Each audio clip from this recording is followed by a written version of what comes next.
നമ്മുടെ ബ്ലഡിൽ നിന്ന് തന്നെ ഒരു ഘടകത്തെ വേർതിരിച്ചെടുത്ത് അതിൻ്റെ കോൺസെൻട്രേഷൻ കൂട്ടി നമ്മുടെ സ്കാൽപ്പിലേക്ക് തന്നെ ഇഞ്ചെക്ട് ചെയ്യുന്ന ഒരു പ്രക്രിയയാണ് ഈ PRP അഥവാ പ്ലേറ്റഡ് റിച്ച് പ്ലാസ്മ തെറപ്പി എന്നതുകൊണ്ട് ഉദ്ദേശിക്കുന്നത്. ഒരു സിറ്റിംഗ് ഒരിക്കലും എഫക്റ്റീവ് ആയിരിക്കില്ല.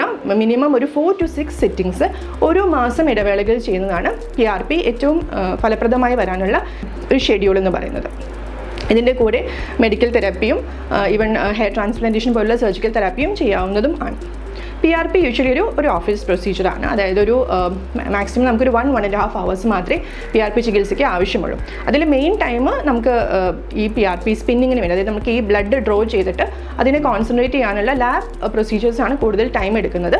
ഇഞ്ചെക്ഷൻ ടൈം ഓൾമോസ്റ്റ് ഒരു 20 to 30 minutes മാത്രമേ എടുക്കുന്നുള്ളൂ. പെയിനെ പറ്റി പറയുകയാണെങ്കിൽ വളരെ മൈന്യൂട്ടായിട്ടുള്ളൊരു പെയിൻ മാത്രമേ ഇതിലുണ്ടാവുള്ളൂ. ആ പ്രിക്കിൻ്റെ പെയിന് മാത്രമേ ഉള്ളൂ.